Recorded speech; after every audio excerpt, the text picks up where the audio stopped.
Les damos la bienvenida a un nuevo capítulo de Diálogos de lo Imposible, un programa de conversación que se articula en torno a temas y preguntas sobre el quehacer reflexivo, artístico y cultural.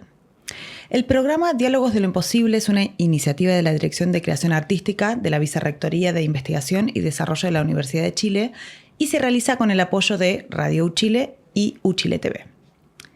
Mi nombre es Cecilia Checa.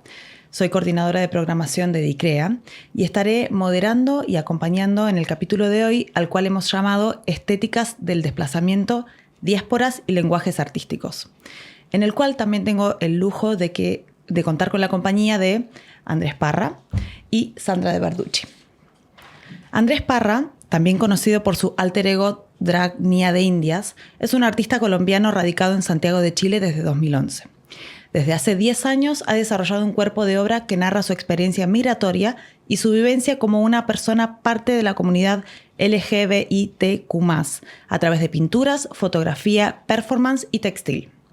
Ha participado de exposiciones colectivas a nivel nacional en importantes instituciones como el Museo de Arte Contemporáneo MAC y el Museo de Artes Visuales MAVI, y ha expuesto individualmente en las galerías Isabel Croxatto y AFA. A su vez, desde el año 2023, forma parte del equipo de Fundación Antena como coordinador de comunidad. Y también contamos con Sandra de Verducci, también conocida como Aruma, artista boliviana, investigadora y tejedora transdisciplinaria especializada en textiles andinos. Su trabajo reconoce las prácticas textiles andinas, tradicionales como tecnológicas. Al aplicar principios de física y matemáticas, explora las manifestaciones de las energías contenidas en ellas, utilizando textiles tradicionales como interfaces para visualizar el flujo de energía a través de la complejidad de sus fibras. Su trabajo incorpora el videoarte, el mapping, la performance y las instalaciones interactivas, teniendo como eje de su práctica la investigación sobre tecnología, tecnoestéticas y el diálogo entre distintas tradiciones tecnológicas. Reconoce tanto la dimensión tecnológica del textil andino como la de los dispositivos contemporáneos como computadoras, proyectores, cámaras de video, sensores de movimiento o luces LED. En el capítulo de hoy abordaremos las experiencias de migración, exotización y diásporas en la región metropolitana, con énfasis en cómo éstas se expresan en las prácticas culturales y artísticas de comunidades migrantes. Para dar inicio a este episodio, les agradezco a ambos por sumarse. Me gustaría empezar preguntando, esto es para ambos, ¿cómo se sienten o cómo se posicionan frente a esa expectativa que puede ser que uno tenga de ser un representante cultural de su país de origen? Tú, por favor. Bueno, muchas gracias por la invitación. Realmente un honor poder compartir acá con ustedes. Y qué lindo poder hablar también desde la experiencia de ser un artista migrante. Ya son 15 años que llevo viviendo acá y creo que justamente ese tiempo me ha permitido darme cuenta que esas expectativas que tiene la gente sobre uno, de alguna manera, son buenas, por así decirlo. Yo creo que cuando uno está fuera de su país, tener un sello, una impronta de que en tu obra hay un viaje, una migración, me parece algo muy especial. Yo me siento de alguna manera un embajador de mi cultura, con todos los pros y los contras que eso tiene. Y siento que justamente cuando uno viaja y tiene como ese sello en su trabajo personal, otros migrantes, otras personas que están compartiendo la misma experiencia, empiezan a generar comunidad en torno a ti. Entonces creo que es una expectativa que de alguna forma es positiva, ¿no? Porque finalmente nos junta. Bueno, en mi caso, trabajando con textiles y técnicas tradicionales andinas, por un lado, sí hay una identificación inevitable con la gran cultura textil que hay en Bolivia, pero al mismo tiempo hay una familiaridad. Puedo contar la experiencia de la exposición que me trajo a Chile en el Museo de Bellas Artes, que se hizo entre el 2022 y 2023. Tuvo mucha concurrencia y entre ellas los comentarios venían muchas personas que decían que lo que veían le recordaba a sus abuelas. Entonces hay esta familiaridad que no es propia de Bolivia, sino de algo tal vez mucho más profundo que nos junta como parte de un territorio compartido y con memorias también que vienen más allá de nuestro corto plazo, ¿no? Entonces, esa fue la bienvenida que tuve a Santiago, con un diálogo muy abierto y creando comunidades también alrededor del trabajo.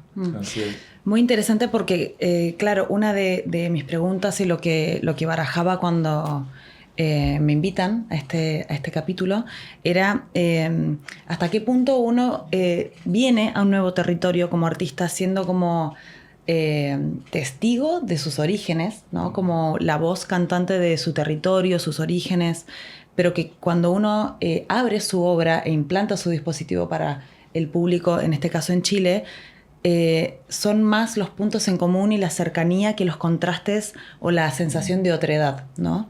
Y en relación a eso, a este como intercambio, esta contaminación cruzada que también me parece muy interesante, bueno, con Aruma nos conocemos de antes y también estoy como familiarizada con tu materialidad. Una de mis preguntas era de qué manera la experiencia de este desplazamiento o de habitar otras culturas aparece como concretamente en tus obras, ¿no? Como si has notado algo en recursos, materialidades o la manera como de plantear tu obra ha mutado a partir de tu labor como emplazada aquí en Chile.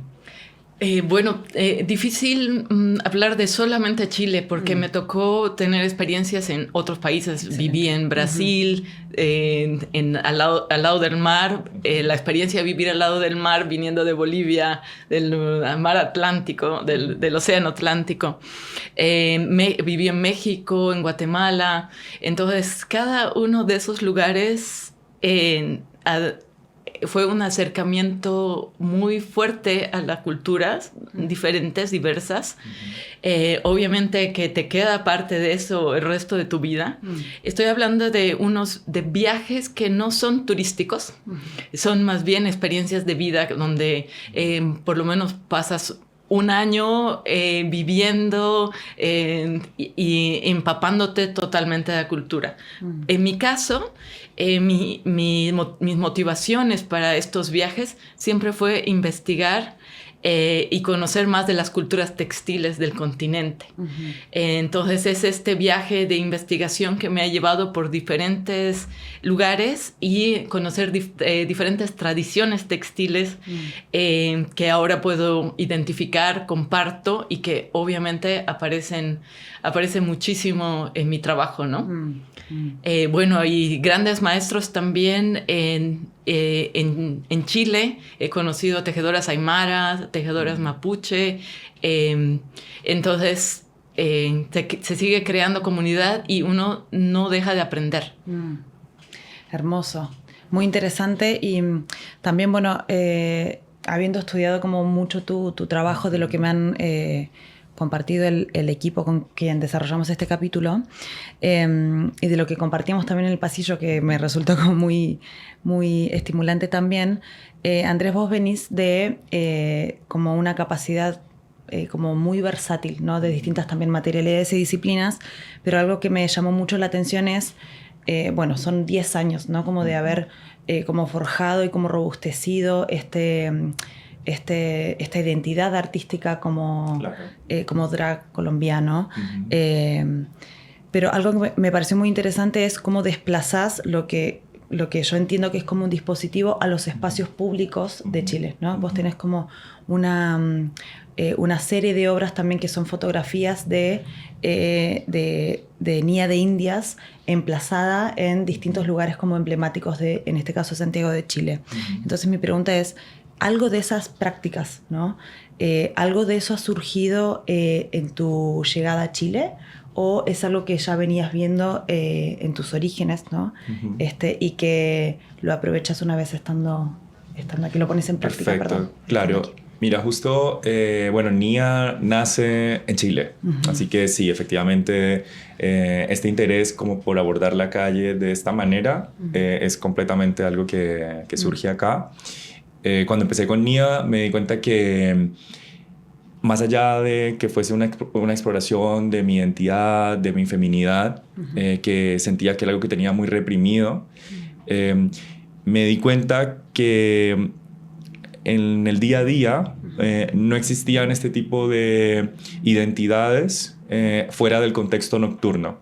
Y algo que me propuse hacer, también, bueno, tuve la suerte de poder entrar a la escuela de arte y también como con la guía de mis profesores, artistas también, decir como que cómo podemos emplazar esto que estás haciendo de vestirte, salir con máscara, con tacones, en el contexto que estamos viviendo hoy en día. Eso era el 2015 en Santiago, donde lo drag no era absolutamente algo muy popular como lo es ahora. Entonces, una de esas primeras cosas que me interesaron fue poder salir, de alguna manera interactuar con los espacios, el metro, la calle, las galerías de arte, los museos, y empezar a instalar esta discusión de mi cuerpo queer en el espacio del cotidiano. Muy interesante. Y sobre todo me interpela mucho lo que ambos comparten respecto de cómo sus identidades también, identidades artísticas, pero también identidades per se, mutan cuando uno se desplaza y se corre del territorio propio, ¿no? Como la otredad o lo desconocido, lo nuevo, implica como mirar también hacia adentro y ser sincero con uno o una misma respecto de lo que pulsiona, ¿no? En ese momento, ya sea de nuevo en lo personal o en la pulsión artística. Vamos a ir a un pequeño corte y vamos a seguir con Aruma y con Andrés profundizando en estos aspectos. Gracias.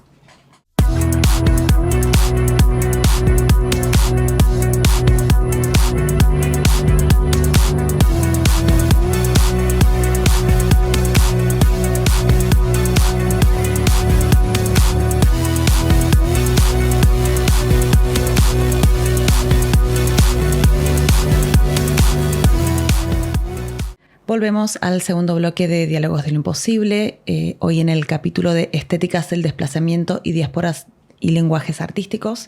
Sigo con la compañía de Aruma y de Andrés Parra, y nos habíamos quedado como tamizando y compartiendo respecto de cómo mutan nuestras identidades cuando nos desplazamos justamente a nuevos territorios y nos permitimos esta contaminación cruzada con otros entornos, otras comunidades, otras prácticas, otras materialidades. Y algo que me quedó dando vuelta es, esto sería una pregunta para ambos, ¿de qué manera dirían que el arte puede explorar o tensionar ideas sobre identidad o pertenencia? Bueno, el arte tiene que ser un territorio de tensión y lo hace naturalmente, ¿no? En el caso de esta... de lo que nos está pasando ahora en Latinoamérica como artistas y todo, estamos sufriendo grandes tensiones diariamente. Ayer vi en las noticias que efectivamente se está construyendo una zanja en la frontera Chile, Perú, Bolivia. Obviamente a mí es una noticia que me trae recuerdos, me trae mucha memoria. Sí.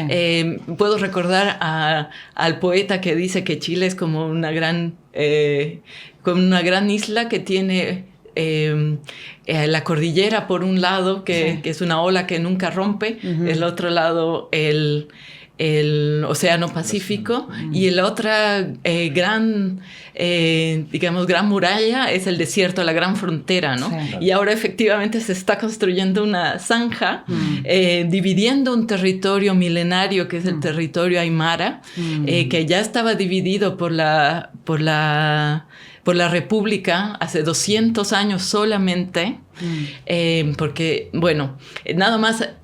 solo para terminar esa idea, nada más antipoético, ¿no? que la idea de una zanja en medio de un territorio, atravesando un territorio que eso todavía es un territorio de pastoreo y de observadores de estrellas, ¿no? Como son las culturas aymaras que sobrevivieron el embate colonial y el republicano.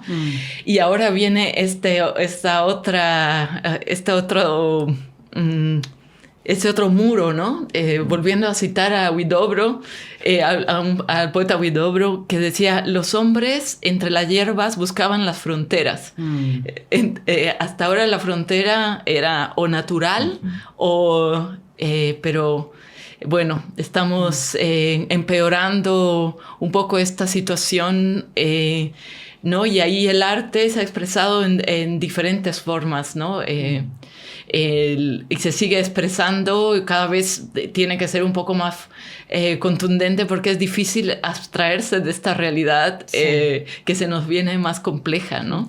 Claro, como esta figura de la zanja es como la caricaturización de justamente como como un gesto como de rechazo, ¿no?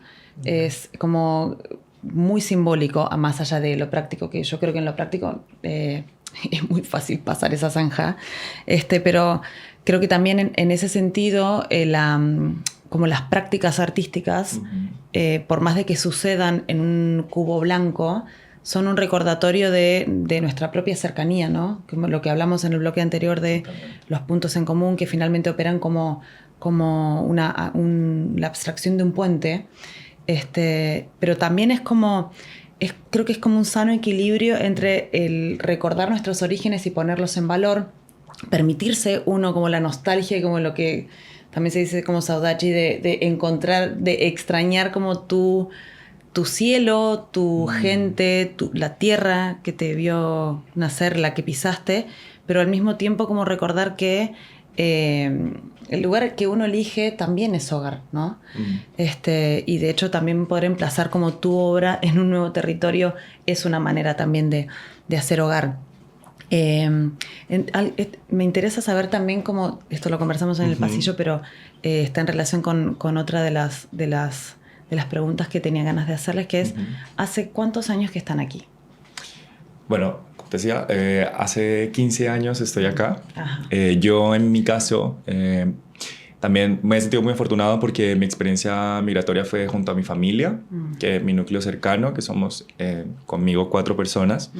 Y a propósito de lo que tú hablabas, Aruma, y de lo que hemos ido mencionando, creo que uno como migrante es imposible desconectarse de la situación que estamos viviendo, el contexto actual, de lo que tú mencionas de la zanja que se está construyendo, que es sumamente terrorífico pensar en dividir el territorio de esa manera.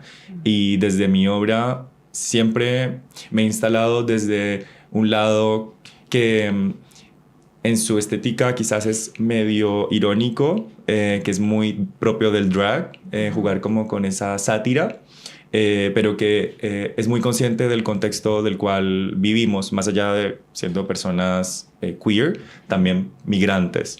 En algún momento instalé 2 frases como títulos de mi exposición. Una fue "Nos están invadiendo", el año 2019, que fue una frase que recibí por parte de otra persona al saber mi nacionalidad, y a través de esa frase yo desarrollé un cuerpo de obra que tenía que ver con transformar o satirizar como estos personajes de la historia del arte con un rostro de payaso. Y luego, de alguna manera, quise como reivindicar esa frase, y en otra oportunidad que tuve para exponer, junto a un grupo de 40 familias colombianas, desarrollé un proyecto que se llamó Somos de Acá. También como 2 frases que se hacen cargo de la situación actual, ¿no? O sea, de decir, ok, somos colombianos, pero somos de acá, somos parte también de este territorio. Y creo que es importante ahí el rol del arte, ¿no? Como desde nuestra vereda y desde nuestra... como desde lo que hacemos, ¿no? Ya sea el textil, la fotografía, la performance, cómo nos hacemos cargo de las políticas y de la contingencia actual. También estaba pensando, Aruma, tú... Sí. Iba a darle continuidad, pero me interesa también como replicar esa pregunta para vos de hace cuánto que estás aquí, qué tal tu llegada. Acabo de cumplir los 5 años estando en Chile.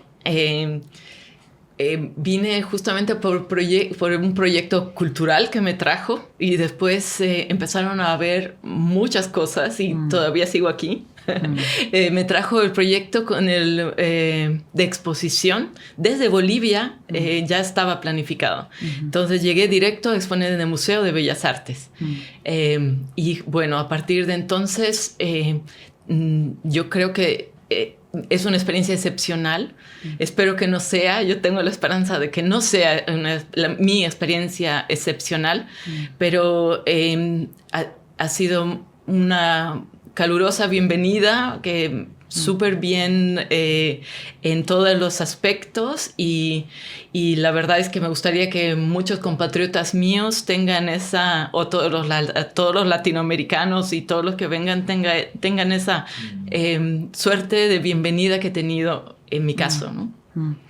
Y creo que, bueno, los tres de alguna manera debemos como compartir aspectos en común respecto de lo que es, que también mencionábamos hace un rato, de esas pequeñas cosas que de una manera muy sutil, pero también de una manera muy concreta, te dan la sensación de que este es tu hogar.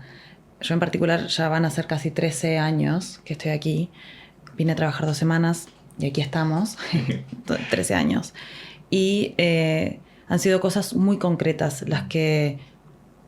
muy pocas palpables, otras más abstractas, las que me han sorprendido como, wow, esto es realmente mi hogar. Y definitivamente yo creo que el más significativo, el umbral que crucé, que me dio la sensación de, ok, este es mi hogar, han sido los proyectos artísticos, los proyectos culturales, de gestión, de programación. Y quisiera saber si ha habido algún hito. Vos nos contabas, bueno, tu hito inicial, tu llegada, como tu primer pie en Chile, fue como una muy buena puerta de entrada, ¿no? Pero esto lo desplazo para ambos. ¿Hay algún hito en particular de sus obras, de su trayectoria, que los haya sentido como más emplazados en el territorio? No sé si la palabra es como fortalecidos o robustecidos, pero con el que les hayas hecho sentir que pisan más firme una tierra que en algún momento les dijeron que no era suya. Bueno, me gustaría, sí. Hace unos años, habrá sido el 2023, si no me equivoco, ya había lanzado este proyecto de Somos de Acá. Fue un proyecto que, bueno, se lanzó en una galería y varias personas pudieron ir a conocerlo. Dentro de esas personas estaba en ese momento quien es ahora el embajador de Colombia. Perdón. Y él me hizo una invitación para justamente mostrar una parte de este proyecto en el consulado, pero tenía algo muy especial también. Era la primera vez que el consulado celebraba el mes del orgullo gay. Y fue muy especial porque del grupo de 40 colombianos seleccionamos las historias de las personas de la comunidad LGBT que hacían parte de este proyecto. Se instalaron en el consulado acá en Santiago, y se hizo un evento también donde se invitaron personas de la comunidad colombiana acá, migrantes. Y bueno, pude estar como NIA, estaban como las autoridades de gobierno, por así decirlo. Y fue algo que me hizo sentir muy orgulloso porque sentía que cubría como 2 intereses muy especiales de mi vida, y este proyecto estuvo instalado ahí todo el mes de junio. Entonces creo que fue un acto muy bonito que hasta el día de hoy recuerdo como con mucho cariño. Yo estoy haciendo memoria y creo que es cuando gané mi primer Fondart. Wow, gran logro. Claro, logro. Entonces, y fue justamente para hacer la producción de la exposición en Bellas Artes.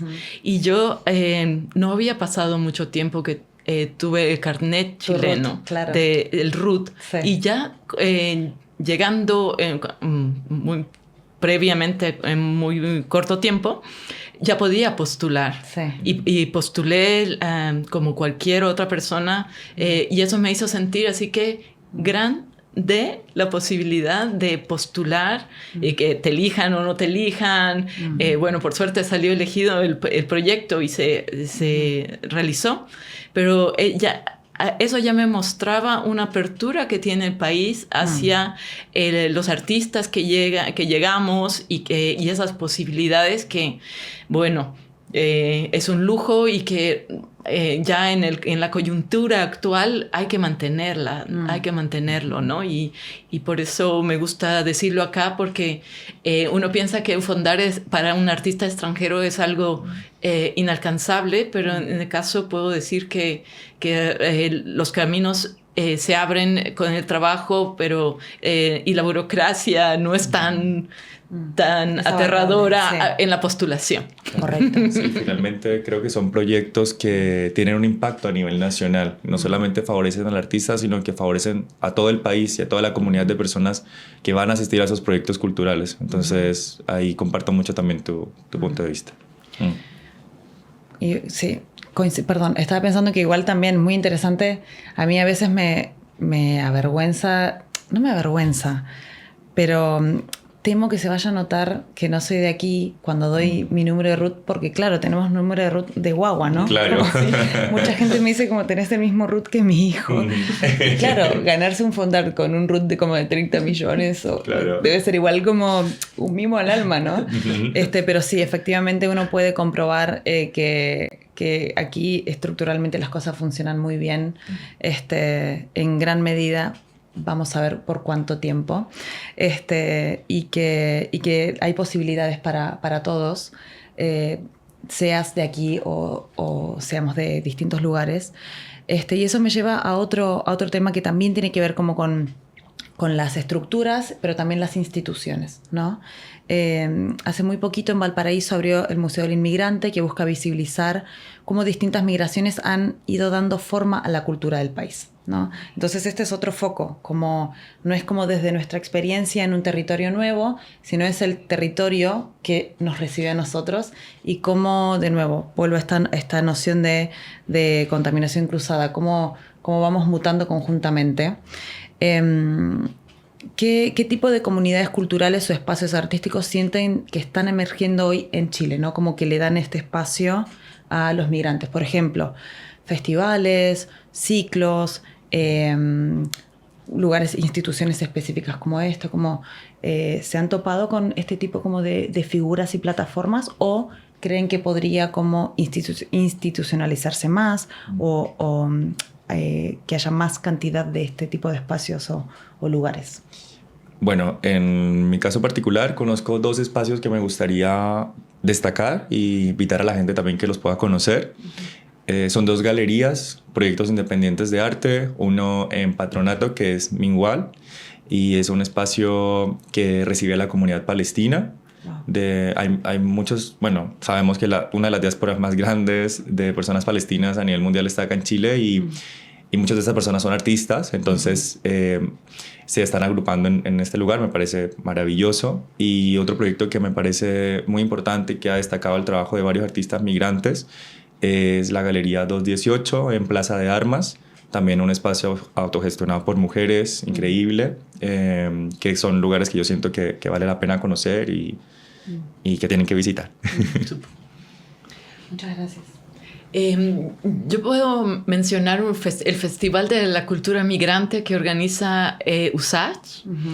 Participé el año pasado con una exposición, era la artista boliviana, que hacía la exposición, pero llegaron desde chefs, cantantes, personas relacionadas a la cultura boliviana, y todos los años es un país invitado. Entonces estaba Haití, Colombia en las previas versiones, así que me pareció también un espacio donde puedes tener por una semana mucho de la cultura, pero acá. Entonces eso realmente me pareció un espacio para destacar. Hermoso. Y estaba pensando como también desde, así como hablamos desde las instituciones, también llevándolo a un plano curatorial, ¿han sentido a lo largo de sus años de experiencia, en tu caso Aruma, no solamente aquí, sino también en otros territorios, y volviendo a la palabra inicial, a uno de los conceptos iniciales con el cual partimos el capítulo de hoy, que es, ¿se han sentido curatorialmente exotizados en alguna de las instancias en las cuales han sido programados, que de repente no tiene que ser algo dañino per se, pero sino que tal vez la persona que te invita aborda o te invita como tal vez con poco conocimiento y espera algo de lo que es ser colombiano, de lo que es ser boliviana. ¿Han sentido que a través de su obra y de la práctica han tenido como que regular un poco esas expectativas y explicar que son más de lo que se espera, o como regular un poco cómo se presentan ustedes como una persona de otro país?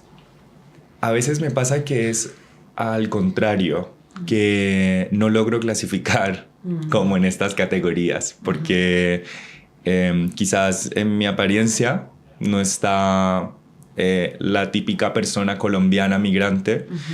Entonces siento que a veces, por un lado, tampoco quiero que se tome a mal, pero a veces me he sentido quizás un poco excluido. Igual es como una exotización opuesta. Siento que a veces pasa al contrario. Exacto, sí. Entonces hay muchos lugares donde me gustaría estar, porque siento que compartimos muchos discursos, pero a veces siento que como que mi apariencia puede ser algo que no favorece, no sé. Entonces, no sé. Pero en general nunca me he sentido como excluido. No. O sea, no sé. Es una sensación extraña. Siento que es como algo al contrario. Claro. Es como, de nuevo, tiene que ver como con una idea construida de cómo es la persona colombiana. Claro. Entonces esperan que llegue como alguien con ciertos rasgos o como con cierto discurso, ciertas vivencias, y claro, hay como un gran crisol inclusive dentro de un mismo territorio. En tu caso, ¿cómo te has sentido como que has tenido que tal vez pedagogizar un poco tu manera de acercar todo? Sí, me pasó mucho al principio de mi actividad como artista, no en Chile, pero sí cuando trabajaba con alguna que otra institución en Estados Unidos, me presentaban como una artista aymara. Entonces yo decía, no, o sea, ustedes no saben lo que es una tejedora aymara. Y yo no soy quien ahora para representar a las tejedoras aymaras, porque yo de alguna forma tengo muchos más privilegios de lo que es una realidad de las tejedoras que realmente viven en momentos súper difíciles. Entonces yo no voy a representarlas. Y tuve que, como tú dices, poner límites a estos contactos, a estas personas, y desde entonces aprendí que hay que decir las cosas claras. Desde el primer momento, como que no puedo representar algo que en realidad no debería, yo nunca podría ganar una beca diciendo que soy una tejedora aymara o quechua. Entonces, a partir de eso, también desarrollar una ética en relación a cosas complejas, porque ya esta parte muy particular de Bolivia es un tema complejo, ¿no? Lo mismo cuando me piden dar clases de telar. Yo les digo, yo no doy clases de telar, yo te puedo dar clases de electrónica, de hecho lo comparto en muchos talleres, pero de telar tradicional, por favor, búscate una maestra que te va a enseñar, y aprovechas de conocerla, aprovechas su entorno, su realidad, de hacerle preguntas, porque no es solamente una técnica, es toda una vida que está en este aprendizaje. Entonces, siempre tratando de tener esta especie de protocolo para dejar claras de dónde vienen las prácticas. Sí, eso es muy importante, que finalmente ese diálogo previo con quien te invita, con los curadores, quienes te acompañan en el proceso como de desdoblar tu obra a la sala, al espacio, ahí ya hay un aprendizaje, ¿no? Como lo que comentamos, que era como regular justamente el cliché o el preconcepto que tenemos de lo que es ser de tal lugar, ¿no?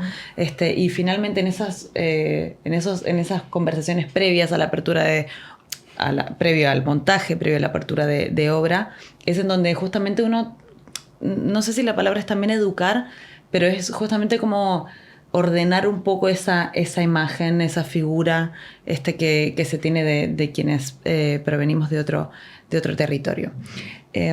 Vamos a seguir en un próximo bloque, compartiendo tanto con Andrés como con Aruma. Volvemos en un ratito.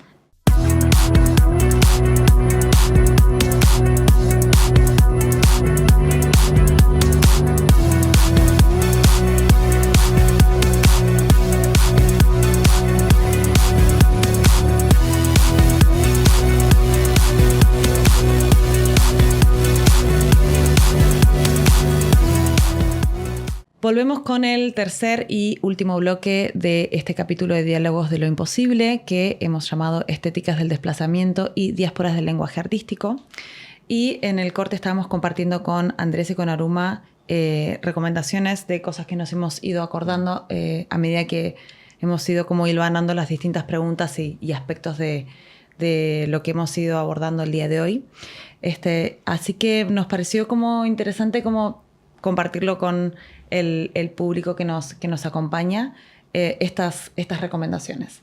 No sé si alguno quiere como empezar por alguna de estas recomendaciones de obras, ya sean como artículos, libros, exhibiciones que estén disponibles o sino que puedan llegar a estar en web, algo de lo que los ha interpelado en lo conversado el día de hoy. Yo comienzo. Entonces, yo quiero recomendar la instalación que está en el Museo de la Memoria de Alfredo Yar.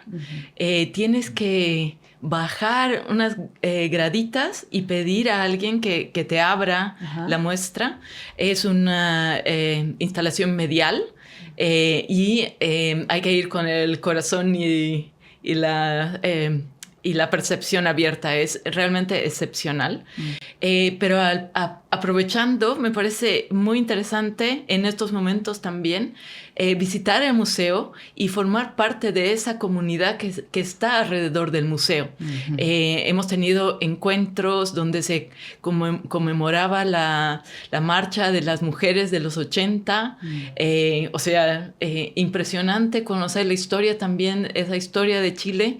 Y a través de estas actividades del Museo de la Memoria, yo estoy pudiendo conocer más también de esta historia que también comienza a ser mía, ¿no? Totalmente. Bueno, y volviendo a lo de Alfredo Yar, hay una obra clásica que no está como disponible, pero es un clásico que se revisita en internet, que es la proyección que él hizo en el Times New Square, que también vuelve a la idea de fronteras y de quién habita en dónde, que es esta proyección que dice This is not America, como con este texto emplazado dentro de lo que es geográficamente el país de Estados Unidos, que es algo que la gente de Estados Unidos todavía no entiende, entonces hay que ser muy didáctico para recordárselo. 100%. Sí. En tu caso, Andrés, ¿qué obra que te gustaría como recomendarnos lo que hemos estado conversando? Perfecto. Bueno, a mí me gustaría recomendar el trabajo de dos colegas artistas, migrantes también.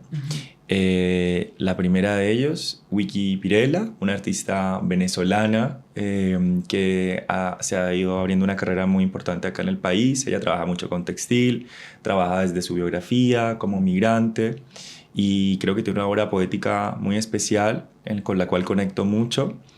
Y además me gustaría también destacar la obra de otro artista venezolano que es Andy Paredes, que tiene una obra escultórica excepcional, que trabaja mucho con los temas de la infancia, que también conectan mucho conmigo, y tiene una serie de esculturas que están hechas a partir de ropa de migrantes, que él va transformando en pequeñas esculturas con forma de niño, y que tienen que ver como con su proceso migratorio también, cuando cruzó la frontera.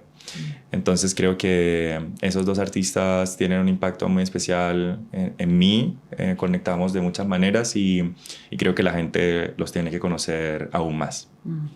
Muy interesante, muchas gracias, Andrés. Y una última acotación respecto a lo que vos comentabas sobre el barrio en el cual está emplazado el Museo de la Memoria. Todo lo que es ese sector que está habitado por tantos migrantes de distintas y diversas regiones, que también llegan a un territorio como el que es Chile, en donde se habla otro idioma y muchas veces ellos están operativos, metidos en el sistema, logrando como, por ejemplo, tener trabajo, pero lo que prima es su propio lenguaje y su comunidad hacia adentro, y los distintos espacios artísticos dentro de esas comunidades han sido fundamentales como para, de nuevo, poder tender esos puentes y que no exista como ese ensimismamiento, que esas comunidades sigan, prevalezcan, como es el caso, por ejemplo, de la haitiana en el barrio Yungay, barrio Brasil, pero que no llega al punto de aislarse, sino que se sientan como también parte del barrio, parte de la comunidad, y los distintos, ya sean galerías o espacios o salas de danza. Por ejemplo, también está Emplazado Nave, que suele tener distintos talleres con la comunidad migrante del barrio Yungay, y son fundamentales justamente como para intentar irrigar esos lazos. Me parece que es una tarea como orgánica fundamental. Dicho eso, bueno, les agradecemos. Muchas gracias, Aruma. Muchas gracias Andrés. Quedan nuestras redes sociales a disposición, y las redes sociales de los y las invitadas, para que los revisiten e indaguen más en su trabajo. Esto fue Diálogos de lo Imposible, como les contaba, una iniciativa de la Dirección de Creación Artística de la Vicerrectoría de Investigación y Desarrollo de la Universidad de Chile, con el apoyo de los colegas de Radio UChile y UChile TV, a quienes agradecemos por tenernos aquí nuevamente. Recuerden que pueden visitar nuestras temporadas anteriores en nuestro canal de YouTube, seguirnos en Instagram en @forodelasartes, y nos encontramos en el próximo capítulo.